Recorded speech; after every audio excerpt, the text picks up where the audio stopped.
costumbre comer 3 veces al día. Entonces, tenemos que trabajar, tenemos que estar en esto, ¿no? Todos los días al pie del cañón. Eh, por ahí, bueno, alguien ya inició la grabación. Muchachos, les pido por favor, la vez pasada, y fíjense que aquí hay un pequeño detalle con la grabación de Teams. Si alguien se conecta, y fíjense, no sé por qué Teams es así, es la única plataforma, trabajo con varias plataformas, diferentes universidades, pero si Teams, al momento en el que la persona que está grabando se retira y entran otras personas, deja de grabar. Y no aparece la grabación por ningún lado. Entonces hay que tener un poquito de cuidado con eso, porque la idea es, primero, por eso se pone, ¿no?, el horario y la zona horaria en la que está, es tiempo de la Ciudad de México, para que puedan ustedes entrar. Si no lograron entrar, pues mejor revisen la grabación, porque si entran ya casi rayando las 2 de la tarde, puede ser que todavía no se haya descargado la grabación, deja de grabar y se pierde la grabación. Eso es lo que ocurrió, por ejemplo, en la clase pasada, y por eso no pudimos poner la grabación en la plataforma la clase pasada. Pero bueno, esa es una cuestión ahí, ¿no?, que habría que analizar, tal vez fallo de Teams, no lo sé, eh, pero sucede. Entonces, sobre ese punto, ¿no?, quería hacerles ese exhorto y pedirles ese favor también, que terminando, pues se desconecten todos. Si no voy a estar, pues me salgo, no se pasa lista, entonces lo escucho después, y si estoy presente y lo estoy escuchando, pues posteriormente lo reviso o lo apago en el momento oportuno, de esa naturaleza. Por ahí mandaste un videíto, compañero José, lo vamos a revisar posteriormente, no te preocupes, lo voy a quitar, para ver qué podemos obtener de ahí, de ese punto. Este, todo es bueno, toda información, todo ayuda, como dijera mi jefe en paz descanse, todo ayuda. Es una página, ¿ok? Es la Profe, página de la... ya tengo su grabación de la semana pasada, te lo comparto en el momento oportuno. Perfecto. Si fueras tan amable, me lo compartes para que yo lo pueda reenviar, subir a la plataforma, y tus demás compañeros puedan verlo, ¿no? Porque pues es para ellos, esa es la idea. Te agradezco muchísimo. Y si estás grabando esta sesión, si tú eres el que estás grabando, también te agradezco muchísimo que me compartieras también en el momento que terminemos o posteriormente, mañana, para que se pueda subir la grabación. La idea es que todos tengan directamente la entrada a estos puntos de poder, primero, pues saber cuáles son las actividades que se van a realizar, porque recuerden que en estas clases explicamos cuáles son las actividades a realizar. Y en segundo punto, que podamos hablar un poquito referente a los temas de la materia. Para empezar, el día de hoy, muchachos, tienen para allá entrega directa las actividades, bueno, la actividad 2, que ya la están subiendo. Vamos a hablar de la sesión 3 y 4, que son las actividades de aprendizaje del cuadro PNI y el análisis de caso. El cuadro PNI, que es un cuadro estructuralmente como tipo FODA, para los que conozcan de investigación o conozcan de mercadotecnia, pues es un cuadro donde se va a dar primeramente las partes positivas, negativas e interesantes de algún tema específico. En este caso, en especial, de lo que estamos nosotros estudiando, el cuadro PNI se va a hablar o se va a desarrollar específicamente sobre la planeación financiera para el desarrollo. Que de eso vamos a hablar un poquito, que recuerden ustedes, y entrando un poquito en materia, según el artículo 25-26 constitucional que versa en la Constitución mexicana, tenemos que el Estado tiene por sí la rectoría económica y financiera del Estado, también administrativa. Recordemos que el poder está dividido para su ejercicio en tres: el poder legislativo, el poder ejecutivo y el poder judicial. Descartamos en este momento las funciones del Poder Judicial, toda vez de que eso se ve en otras materias, y el Poder Judicial en sí se encuentra o está encargado de delimitar, resolver en su ámbito competencial y jurisdiccional directamente las cuestiones que devengan de los particulares o los problemas que devengan entre particulares y la autoridad, ¿no? Es el Poder Judicial el que se va a encargar de ser juez, por eso es judicial, y dar resolución de quién tiene verdaderamente la verdad. Esa es la idea, ¿no? Otorgar justicia, dicen por ahí. El Poder Legislativo, sabemos muy bien, pues que es el poder que se encarga directamente de la legislación, de crear las normas jurídicas, ¿no? Vamos a tener directamente un poder dividido en el Congreso de la Unión, en sus dos cámaras, para que se realice todo el proceso legislativo contendiente, y ese proceso legislativo pues va a tener ciertos procesos, ciertas fases, que nos van a ayudar a delimitar o crear normas jurídicas. Recuerden ustedes que como en México se plantea directamente o tenemos inmerso directamente lo que es el derecho positivo. Eso quiere decir que todas las normas jurídicas establecidas deben de estar o deben de haber pasado por un proceso legislativo de creación para poder darle efectividad y para poder darle validez. Si no, se entenderá que no es una norma la cual se tiene que dar observancia. Y ahí nada más me detengo un poquito porque para decirles, yo me imagino que ya lo saben, y si no, recuerden ustedes que ahí está el principio de lo que es el Estado de Derecho, donde el Estado de Derecho vamos a observar que se va a conjuntar o se va a crear a partir de tres principios fundamentales. Que las normas jurídicas sean válidas, justas y eficaces. ¿Eso qué quiere decir? Pues van a ser válidas, primeramente, porque pasan por ese proceso legislativo, será el momento en el que se le va a dar validez a partir del derecho positivo, y ya lo vamos a tener en una norma. Recuerden ustedes que los particulares podemos realizar cualquier acto mientras no nos los prohíba una norma jurídica. A contrario sensu, la autoridad no puede realizar ningún acto que no le permita una norma jurídica. Por eso es el punto de tener validez dentro de nuestras normas establecidas.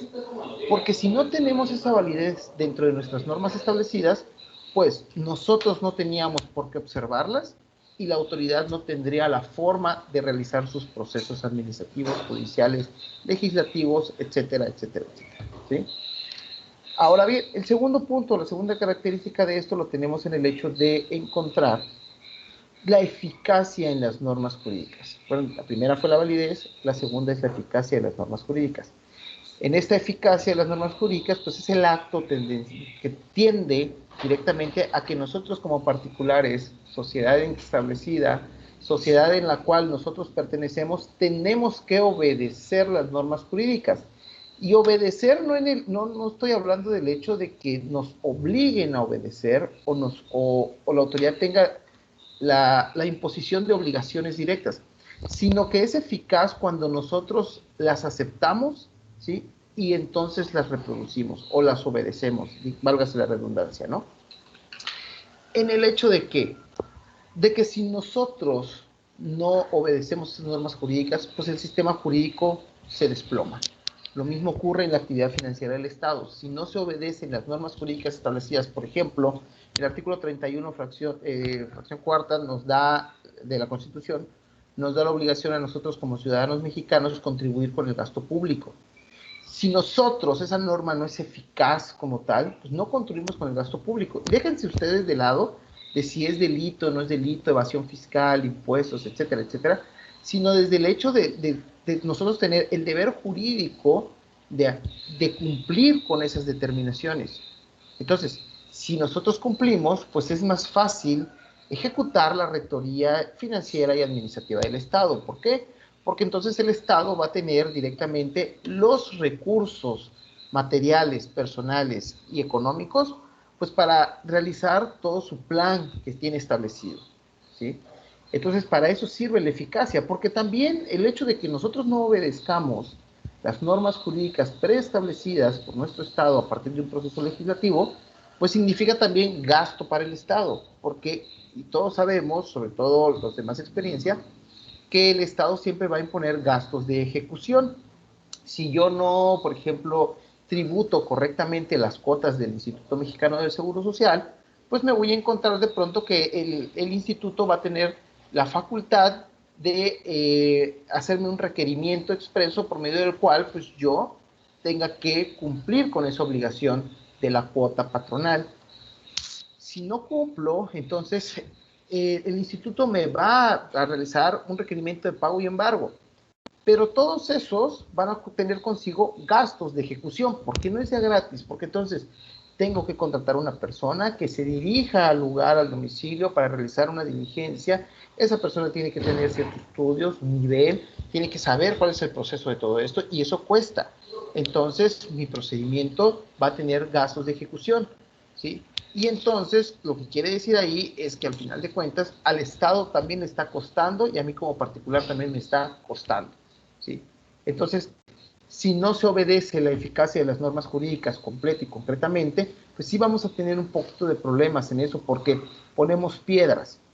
Es como más o menos cuando no se ejecuta también todo el presupuesto que se le envía a cada una de las entidades federativas que se tienen, o en su defecto a los municipios, y tienen que regresar, ¿cierto? También existen gastos, y hay mayor gasto al regresarlo que al ejercerlo. Aparte de que si yo no lo ejerzo, quiere decir que me sobra, y entonces la federación o el estado que me otorga los impuestos me va a decir, bueno, mis egresos, mis ingresos para el municipio, va a decir, pues no necesita tanto, le vamos a mandar menos, ¿no? Entonces, por eso también es una necesidad de ejercer directamente todo ese gasto público. ¿Por qué? Porque al final de cuentas somos eficaces. La idea de esto es que seamos eficaces. Y la tercera característica de todas estas circunstancias, pues estamos hablando de la justicia, que la justicia, al final de cuentas, no es otra cosa más que un concepto filosófico meramente estipulado por diferentes pensadores. Cada uno de nosotros puede tener diferentes conceptos establecidos de qué es la justicia. Para algunos podrá ser determinado darle a cada quien a lo que le corresponde. Para aquellos la justicia y la equidad va dentro de una misma bolsa y no se pueden separar. Y sobre ese punto introvertido tenemos el hecho de que la justicia pues, va a ser diferente para cada uno de nosotros. ¿Por qué? Porque dentro de un juicio o dentro de una circunstancia siempre va a haber un ganador y un vencedor. Para el ganador siempre va a haber justicia, por así decirlo, ¿no? Aunque haya sido comprada o como quieran. Y para el vencedor, pues para el perdedor, pues muchas veces no va a haber justicia. Sobre todo cuando existen actos de corrupción, existen actos de terceros, mentiras, porque recuerden que los juicios persiguen la verdad jurídica, no persiguen como tal la verdad real histórica. Eso es en el mundo del deber ser y no del ser, ¿no? ¿Por qué? Porque nosotros los abogados pues estamos muy tendientes a crear esa verdad jurídica con base en referencia a lo que las normas jurídicas nos indican, y entonces nosotros le vamos a dar un sentido, ¿sí? Entonces muchas veces eso pervierte el acto de la justicia. ¿Qué tan justo puede llegar a ser una resolución judicial que así se estime? ¿Sale?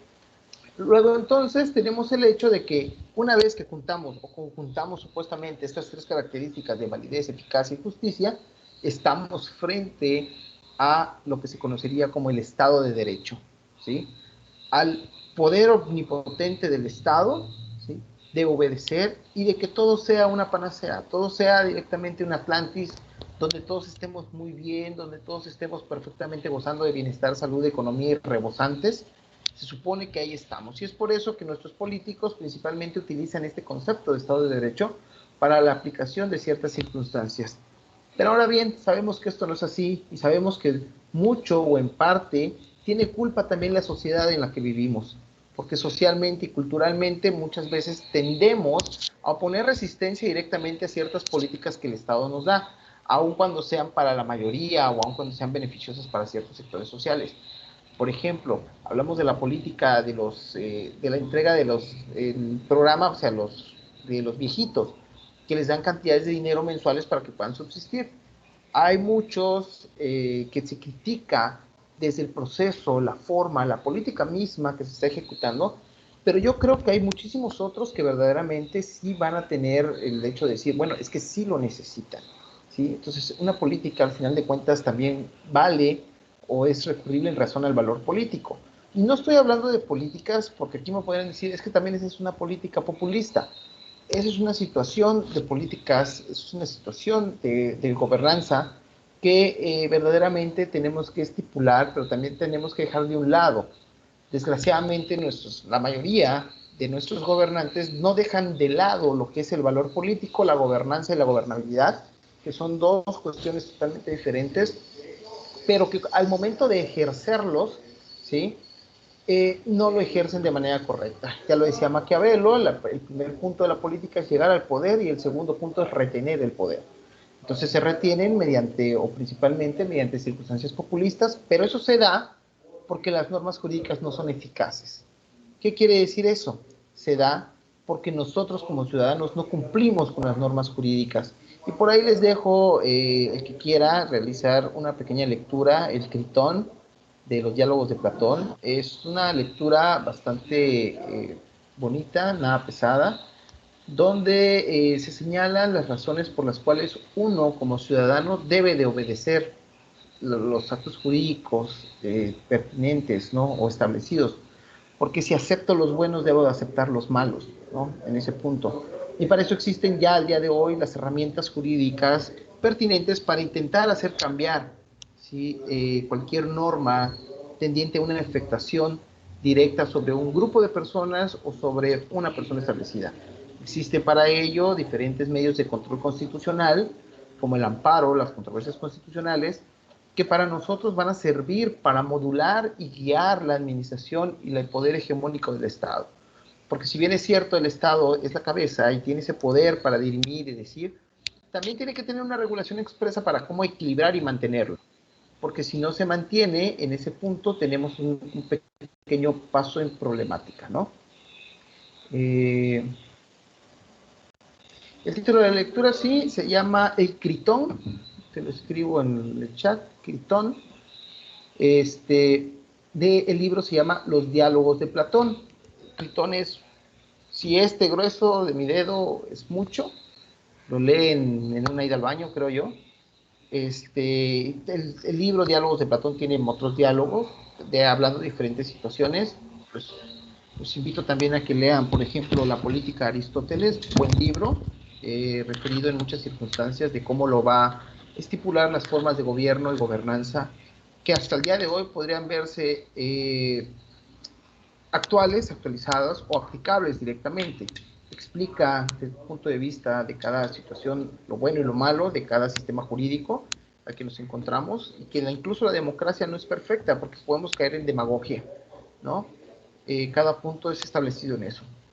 Bueno, ahora, cuando ya llegamos a ese estado de derecho, nos damos cuenta que no podemos mantener ese punto hegemónico, y por eso se crean dentro de las instituciones lo que se llama el estado de policía.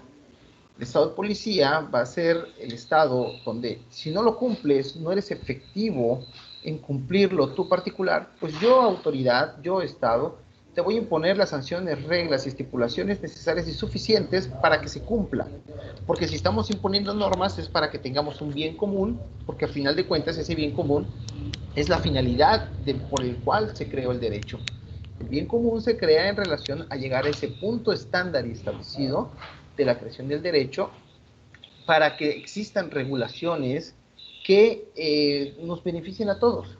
Entonces se crea el estado de policía, donde se crean las sanciones, se crea la fuerza pública, se crean cualquier otra circunstancias. Y es por eso, pero el estado de policía, pues si lo vemos desde el punto de vista político, el estado de policía rompe completamente con el valor político. Tan es así que cuando hacen marchas, manifestaciones, pues muchos de nosotros decimos, ¿cómo no le echan a la policía ya que los desalojen? Y dice, entonces dirá el Estado, no, porque si yo hago cumplir tal cual la norma hacia un grupo de personas establecidos, me puede costar a mí valor político. ¿Sí? Y muchas veces que esa es una acción de gobernanza. ¿Sí? Esa acción de gobernanza es una acción donde se protege ciertas cuestiones particulares hacia dentro del Estado. Gobernabilidad, estamos hablando de cuestiones que se protegen fuera o hacia la sociedad. Por eso nosotros buscamos ese equilibrio que exista entre gobernanza y gobernabilidad, porque en el momento en el que se rompe ese equilibrio, estamos cayendo en demagogia o estamos cayendo en otras circunstancias como la corrupción. ¿Sí? Entonces, teniendo todo esto, ¿sí? Y hablando de todo eso, ustedes ya tienen una idea de que el Estado tiene que tener esa planeación, ¿sí? porque un Estado no se puede llevar al día con día, sino que tiene que estar planeado a corto, mediano y largo plazo. Entonces, para eso, cada 6 años se crea el Plan Nacional de Desarrollo, que está fundamentado directamente en el artículo 26 constitucional. El artículo 26 constitucional nos dice que el Estado o la administración pública tiene que tener directamente establecido un plan de cómo va a gobernar y cuáles son las acciones de políticas que se piensan implementar. Entonces, en ese punto, ustedes van a agarrar esa planeación financiera para el desarrollo que viene dentro del Plan Nacional de Desarrollo y que está establecida como la forma en la que el Estado va a planear financieramente, directamente, anualmente sus proyectos. Por ejemplo, en el plan financiero del Estado ahorita tiene que venir pues el aeropuerto de Santa Lucía, el Tren Maya, todos los gastos, lo del COVID que se está realizando, porque entonces ya se tiene que hacer una planeación de cómo lo voy a aplicar. Ustedes van a tomar esa planeación y van a hacer su cuadro donde van a imponer qué es la parte positiva de esa planeación, qué está haciendo bien el Estado o qué ustedes dentro de su subjetividad van a poder argumentar y decir que el Estado sí está realizando conforme a las bases especulativas de la planeación financiera, que sí va a servir, sí va a dar frutos, ¿sí? ¿Cuál es la parte negativa? Tal vez la parte negativa podrían decir, ah, pues es que lo están gastando en el Tren Maya, en las políticas para los viejitos, no sé, cualquier circunstancia que ustedes crean que no debe ser correcta. Y la parte interesante. La parte interesante no es nada más decir, ah, eso está bonito y está muy interesante, llama la atención. No, dentro de este tipo de cuadros, la parte interesante es aquel tipo de política pública financiera a ejercer que podría dar muy buenos frutos o muy buenos resultados. O sea, no es que, porque una cosa es la positiva, que es la parte de decir, la positividad del Estado, de decir, esto lo estás haciendo y aplicando bien, continúalo, y la de interesante es que aparte, además de que lo apliques bien, te puede dar un salto más allá, o puede incluso ser interesante porque dependiendo del manejo del Estado que se tenga, se puede caer o se puede levantar, ¿sí? Por ejemplo, si hablamos de una negociación directamente de los tratados de libre comercio que se dan entre diferentes naciones en nuestro país, pues esa podría ser una cuestión interesante porque no sabemos si la negociación correcta e ideal en relación al mercado vaya a subir o vaya a bajar, ¿sí? Entonces tenemos que tener mucho cuidado en las especificaciones directas de lo que vamos a dar y por eso es interesante, ¿sí? Ustedes ya lo van a plasmar directamente en su cuadrito para que ya tengan establecido todo ese punto. Ahora bien, ese es por parte de el cuadro de la actividad 3. Ahora tenemos por ahí también la actividad 4, que esa va a estar establecida directamente hacia un análisis del caso, hacia un análisis directamente de casos. Ya estamos hablando de la ley de ingresos de la federación. Bueno, tenemos que antes de analizar este punto, o antes de entrar directamente al análisis, primero tenemos que establecer el hecho, la idea de que nuestro Estado año con año tiene que crear una ley de ingresos, una ley de egresos. Eso es por un bienestar económico, no es una cuestión nada más de regulación, aparte de que sirve como segundos puntos, para poder realizar auditorías sobre todos y cada una de las cantidades que se gastan, pero eso ya es problema también del órgano fiscalizador del Estado, ¿no? En ese punto, y que es uno de los últimos temas que se tienen que ver. Pero bueno, aquí la idea es que al tener una ley de ingresos, pues se sepa y se conozca jurídicamente cuáles son las obligaciones del Estado en relación a cuánto se pretende, ¿sí?, ingresar a las arcas del Estado y cuánto es entonces lo que se prospecta como gasto, ¿sí?, en relación a que esa ley de ingresos y esa ley de egresos se tienen que complementar, por eso van una con la otra, ¿sí? Cuánto me ingresa y cuánto me gasto. Nosotros normalmente o comúnmente realizamos primero cuánto tengo o cuánto tengo pensado ganar, ¿sí?, a futuro, y después gasto. Si yo me voy a Liverpool, me voy a Sears, voy a ir a comprar y voy a ver los precios y voy a decir, ah, mira, esta mesa es sin intereses, una televisión sota de 80 pulgadas. Ok, ¿me alcanza? Ahorita no tengo el dinero, pero me alcanza, estoy prospectando, si puedo. Y no solamente se prospecta en relación en el egreso, si voy a poder pagar eso, sino que voy a poder pagar con mis ingresos que yo tenga la totalidad de todas mis obligaciones, porque mis obligaciones no solamente va a ser, ¿sí? Como tal, mi televisión, también tengo que comer, tengo que ir al baño, tengo familia, tengo hijos, tengo perros, tengo impuestos, luz, agua, servicios, y todo eso tiene que ir estipulado, tengo que ir visto. Entonces, después de esto, mira, sí me alcanza, ¿sí? Entonces, yo sé que es un ejemplo burdo, es un ejemplo tal vez muy estéril en esa relación jurídica, pero que nos sirve para sobreentender cuál es el punto de esa ley. Entonces, una vez que tengan ustedes su ley de ingresos, ¿sí?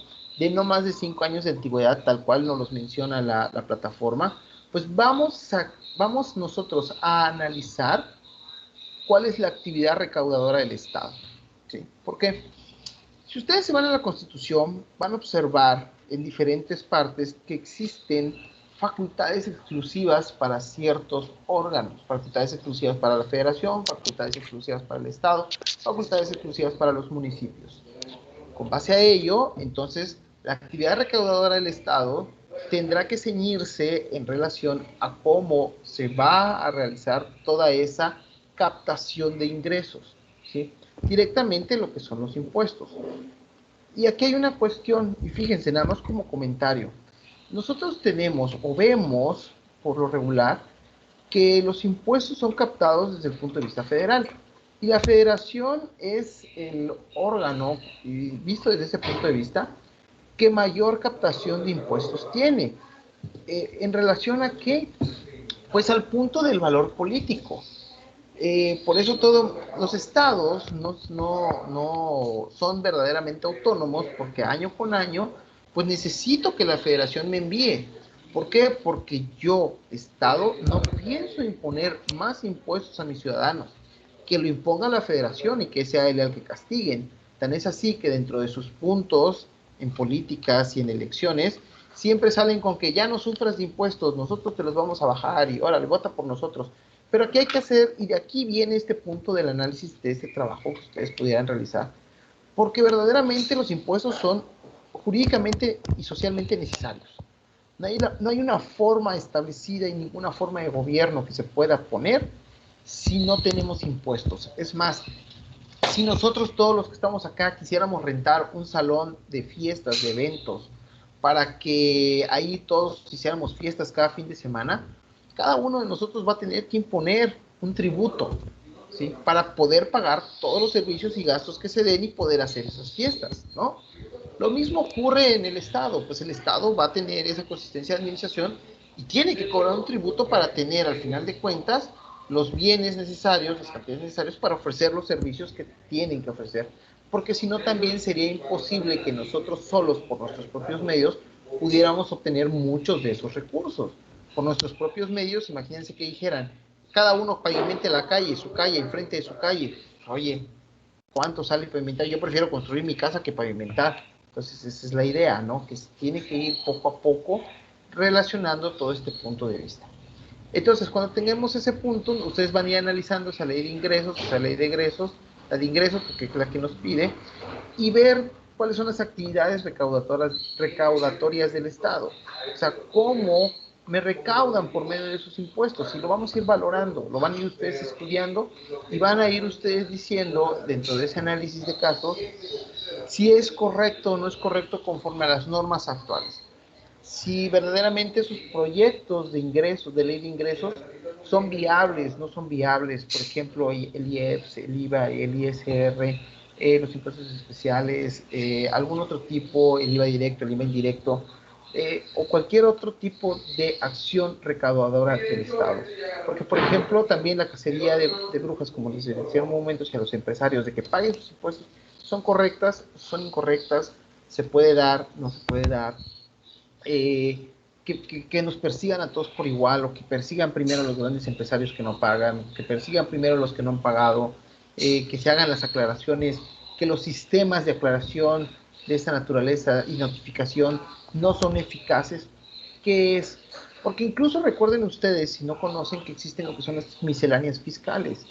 Las misceláneas fiscales pues, no son otra cosa más que una situación donde el Estado va a intentar cubrir todos esos lagunas que existen dentro de nuestro código fiscal, nuestra ley del IVA, el ISR, para mantener esa relación, ¿no?, de estabilidad. Para eso sirvan, vamos tapando. Tenemos contadores tan buenos que ellos van descubriendo nuevas formas para ir no evadiendo, pero sí haciendo pagar menos impuestos conforme a lo que la misma ley nos da. Porque también si la ley nos da esos derechos de realizar esos puntos de no pagar de más, pues no hay que pagar de más. Tampoco se trata de que unos pocos mantengamos a todos aquellos que están en la informalidad de los impuestos, que no paguen ni un solo impuesto, que no realicen ninguna sola acción tendiente al pago de sus impuestos, pues entonces sí hay que perseguirlos, ¿no? En esa naturaleza, ¿sale? Y entonces la actividad de eso se trata, que ustedes puedan hacer ese análisis, puedan realizar ese análisis jurídico y tener esa relación de conocimiento para que se pueda realizar. ¿Estamos? Bueno, muchachos, dudas, preguntas, comentarios hasta esta parte de sus actividades y que bien o mal yo ya entré en materia desde hace un rato. ¿Algo que quieran comentar? ¿Todo bien? Profesor, una pregunta. ¿No lo podría poner nada más por escrito las dos actividades, si es tan amable? ¿Cómo por escrito? Por escrito vienen en la plataforma. Tal como viene. Muy bien. No la modificó, ¿verdad? No está modificada. Lo que estoy haciendo es explicándoles, darles contexto y les estoy, al final de cuentas, ampliando el panorama para ustedes sea más fácil realizar su actividad. Sí, Muy gracias. bien, muchas gracias. Ok, muy bien. Bueno, si no hay nadie más para que yo continúe. ¿No? Ok, bueno. Adelante, profesor. Vamos a continuar entonces. Entonces, hablando del artículo 25-26 constitucional, hablando de la Rectoría Económica del Estado, Económica y Financiera del Estado, tenemos que ver primero que durante este punto el Plan Nacional de Desarrollo, que desgraciadamente, digo desgraciadamente, como ya lo había comentado anteriormente, cada 6 años va cambiando en relación al partido político que entra y a la persona que entra, o es más, o incluso, aunque sea el mismo partido, la persona que entra a veces es tan egoísta, tan soberbia, que dice yo no voy a seguir este plan, yo pongo otro nuevo plan con nuevas políticas públicas, nuevas políticas económicas, y cambia todas estas situaciones. Entonces, el Plan Nacional de Desarrollo va a ir cambiando poco a poco. Y esto nos afecta como sociedad, nos afecta como relación jurídica, porque entonces nuestro desarrollo se ve truncado cuando algo se está haciendo bien, o a veces puede ser que algo que se esté haciendo mal, pues se componga. ¿Sí? Y hay cosas que se están haciendo bien, se echen a perder. Dependerá del punto de vista y los economistas lo podrán entender un poquito mejor. Sin embargo, tenemos este punto de la obligación, pero este Plan Nacional de Desarrollo, jóvenes, no es un plan también preestablecido que contenga todo, sino es simplemente una guía que se tiene que publicar para que nosotros los ciudadanos entendamos, comprendamos cuáles van a ser los actos por los cuales va a ir el Estado, la administración del Estado va a ir corriendo. ¿Sí? Por ejemplo, uno de los puntos más grandes que tenía en ese sexenio que ya va a la mitad, que era la recaudación de impuestos, ¿sí? Aparte de, por ejemplo, la austeridad republicana, de la que se habla mucho, también era la recaudación de impuestos, porque es necesario que el Estado centralice, de alguna manera, cuando hay mucha corrupción, centralice el poder, que es lo que, si bien es cierto, no pareciera, pero bien se está haciendo en este sexenio, centralizar. Lo que están haciendo mal es la segunda parte, ¿sí? La segunda parte ya es la parte de la ejecución. Hay un principio jurídico de la teoría del Estado que nos dice que a mayor centralización, menor corrupción, a mayor descentralización, mayor corrupción. ¿Por qué? Porque entonces cuando se centraliza el poder, se hace más chico el poder en menos manos, pues puede tener un control mejor establecido. Cuando se descentraliza y se entrega dinero por doquier, pues entonces el control se empieza a volver un poco burdo, se empieza a volver un poco extraño y empieza a haber, o puede empezar a haber mayores manejos. Es diferente confiar en 2 que confiar en 20. ¿Sí? Vigilar a 2 que vigilar a 20. Son cuestiones totalmente diferentes. Entonces, quisieron centralizar, el problema fue la ejecución. Cuando ejecutas, centralizas, pero no cumples con el objetivo del Estado de tu plan, entonces caes en demagogia. Y ese es el punto establecido. no estás cumpliendo con esa función administrativa del Estado, ¿sí? Entonces, para eso tenemos también un órgano fiscalizador, ¿sí? Pero cuando hablamos del órgano fiscalizador, ese órgano fiscalizador va a tener esa hegemonía de fiscalizar a toda la parte administrativa del Estado. Pero existen dentro del haber jurídico, dentro de las normas jurídicas, derechos inalienables del mexicano, como por ejemplo los derechos de seguridad jurídica o de seguridad social tenemos. Esos derechos que son establecidos se van a dar o van a estar protegidos por instituciones como el Instituto Mexicano del Seguro Social, el Infonavit, Fobiste, que son institutos que se van a encargar directamente del cuidado de ciertos derechos de seguridad social. Cuando estamos inmiscuidos en esos derechos de seguridad social, ¿sí? Nosotros, el Estado, no puede estar ahí sí directamente, estar visto. Entonces crea estos organismos que tienen autonomía fiscal, ¿sí? ¿Qué quiere decir esto? Que le voy a dar a ese Estado, bueno, a ese instituto, la autonomía directa para que pueda cumplir de mejor manera sus obligaciones y sus servicios para con los particulares. Porque imagínense que el Instituto Mexicano del Seguro Social, si de por sí ya es lento, ya es torpe, ya hay muchos fallos, que esa es otra historia. Imagínense que todavía no tuviera esa autonomía fiscal y tuviera que estar dando referencias, y tuviera que estar pidiendo permisos, y tuviera que estar solicitando permisos de cómo gastar o en qué se va a hacer su gasto público que se le da. Entonces necesitamos que todos estos organismos públicos, ya sean centralizados o descentralizados en su materia, si son centralizados, pues van a depender directamente de la misma rama; si son descentralizados, pues va a ser un brazo alterno directamente del Estado, donde puedan estar inmiscuidos, donde puedan realizar un servicio especializado, ¿sí? El Seguro Social tiene servicios básicos de seguridad para los trabajadores, como son salud, vivienda, las guarderías, alimentación, etcétera, etcétera, etcétera. Servicios que se van otorgando, pero que simplemente por el mismo instituto, al tener esa autonomía fiscal, pues lo va a poder realizar. Y esto deviene directamente desde el Congreso. ¿Por qué?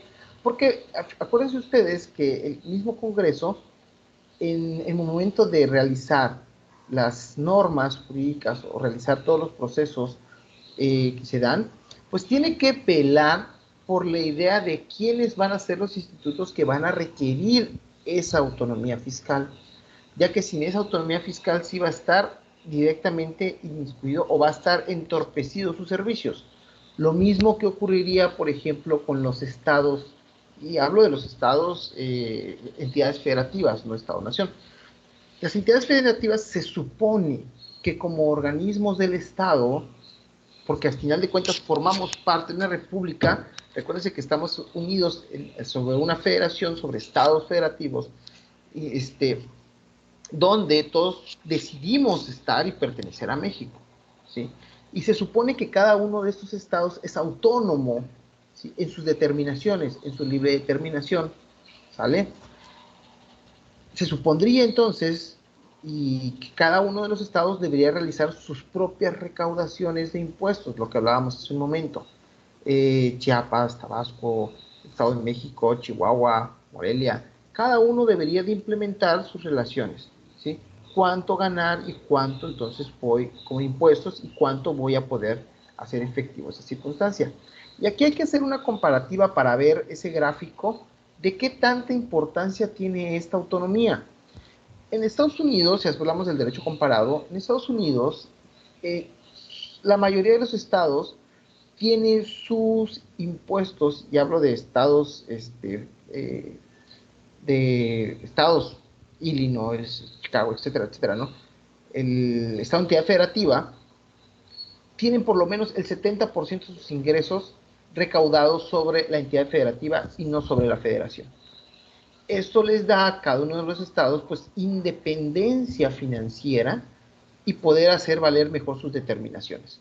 Lo que no ocurre en México. En México, creo, si mal no estoy, el estado con mayor independencia financiera, que es Nuevo León, tiene aproximadamente entre el 40 y el 50% de la recaudación, ¿sí? O sea, de todos modos necesita de la federación, necesita que le envíe la federación recursos para poder ejercer, ¿sí?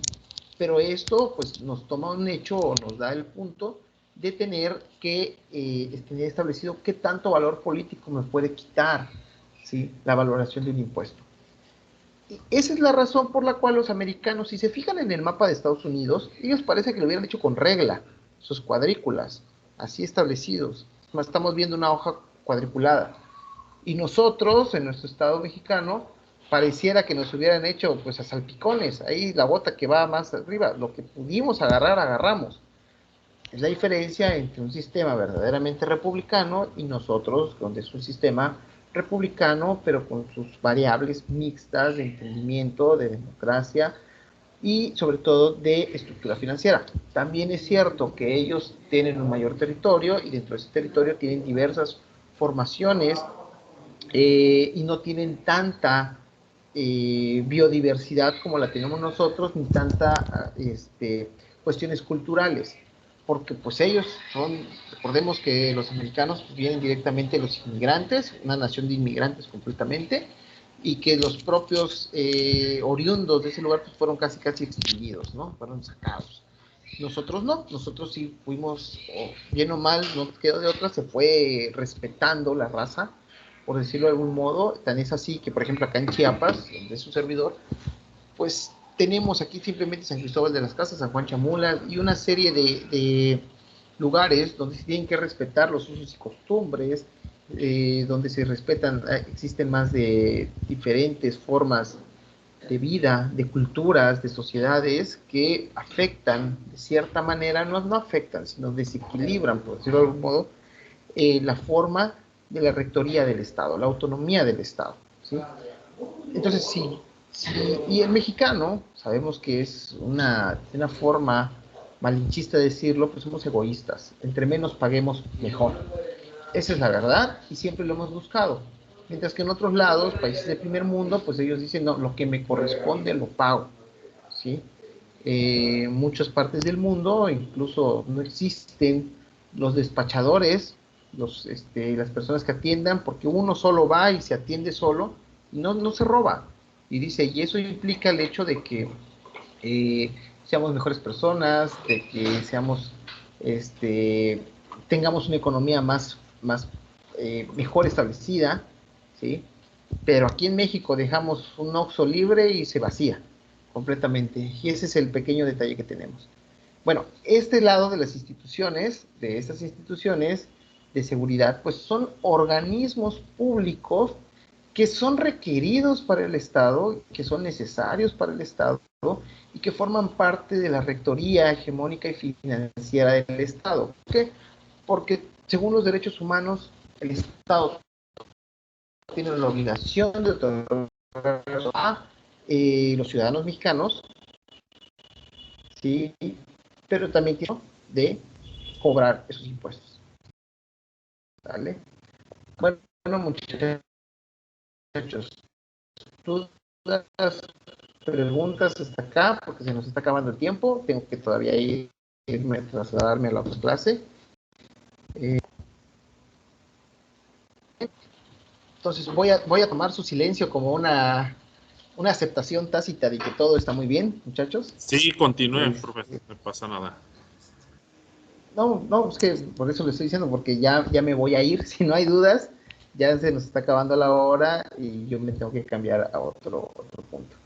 De todos modos, dudas, preguntas, comentarios, ya saben, en la plataforma nadie me ha mandado dudas de ningún tema. Por eso es que estoy avanzando en relación a lo que poco que veo y lo que puedo yo presentarles acá dentro de lo que está planeado dentro de la plataforma. Si ustedes tienen dudas específicas, pues mándenmelas a la plataforma y la próxima clase los vamos a poder, lo vamos a poder analizar, ¿no? Yo sé que es muy poco el tiempo que nos dan. Desgraciadamente, pues lo vamos a tener que ver sobre esa naturaleza. ¿Sale? ¿Algo más, jóvenes? ¿Alguien más? ¿No? Pues yo creo que no. De hecho, pues la duda que yo tenía, pues me la contestó ya en un mensaje. Ok, bueno.